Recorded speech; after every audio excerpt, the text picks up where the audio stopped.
I've never heard you be so enthusiastic before. I've had 3 cups of coffee and nothing to eat. Counting. Damn it. Who knows? What's up, guys?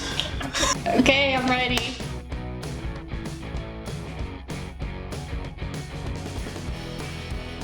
What's up, guys? Welcome back to another week of the Mike and Annika Show. I am Mike. And I am Annika. And today we're going to talk about step 7 of the home buying process.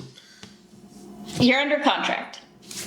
You got through the option period. You went to the title company. You gave them earnest. You gave them option. We got through the option period. You got your inspections done. We got everything negotiated on your behalf so that the repairs are done. You know you for sure want this house. You've gone through everything. So what happens next? Well, now you're out of the option period. We need to get that survey and appraisal ordered. Mm-hmm. Who orders the appraisal? The appraisal is ordered by your lender. So we'll be sure to reach out to your lender and say, hey, just want to make sure you're getting this ordered ASAP. But they know they're supposed to do it too. Yeah.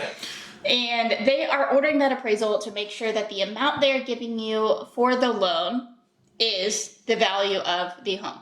So they don't want to give you too much money if the house isn't actually worth that much. And that's why we do comps that we send you out when you're touring and looking at those homes before so that you're prepared for that appraisal that's coming later. And it's important to note that these appraisers are licensed by the state of Texas, by the Texas Real Estate Commission, the same governing body that we get our licenses through. So they are held accountable. They have a certain standard of practices, and their process for appraising these homes is very similar to the process that we do when we make those comps for your house. So you can pretty much go into it confident, knowing that your home is going to appraise. Now, the survey is ordered by the title company. So that's another thing. We'll send out a reminder email to the title company, say, hey, please get this ordered. And, in the contract, that's something that is decided whether you or the seller will pay for it, or if the seller already has one ready to go, then they're just getting that over to you to make sure that you have it. Yeah, and a lot of people are curious. What the hell is it? What's a survey? Basically, it is the blueprint of the land, right? So let's say the seller has their original survey from when their house was built. Great. But also the seller put a pool in. Mm-hmm. Well, that land has now changed. That landscape is no longer the same as it was before. The blueprint of that land has changed, so you will need a new survey. Because that survey is no longer valid. It is also important to make sure that when you are getting that survey, that it has the seal from the county to make sure that it is valid and ready to go. And the reason that the survey is so important is because the title company needs to know exactly what plot of land, what piece of this earth you are buying, so that they can do their research to make sure, the owner's cousin's brother's uncle doesn't have some sort of interest in it. They're going to make sure that everything is good to go and clean and clear on the title. The other huge part of being under contract, and something that you need to be prepared for, is a lot of communication with us as your realtor and the lender.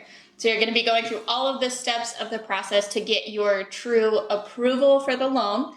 So before you even started looking, you've got your pre-approval, but now you have to get your final approval of the loan.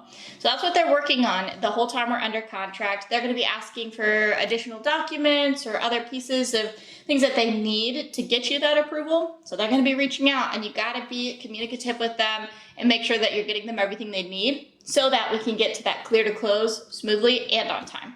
Mm-hmm. And that's the beauty of having the Move Me to Texas team on your side, because we have a transaction coordinator who's going to be in touch with your lender, with the title company, with the selling agent. We're going to have all these people looped in on one big communication so that everything gets to closing smoothly. Now, what are some things that you shouldn't do in this time period as we're waiting for close? Very important. You don't want to be putting a bunch of stuff on credit. So if you're thinking, all right, I bought this house, I need to get a bunch of furniture to fill it up, I'll go put it all on credit.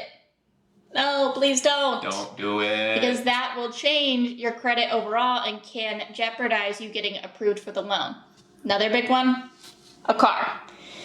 Wait until after closing to buy a new car. Mm-hmm. I know you're excited about this new lake house, but wait until you own it before you buy your boat. Come on.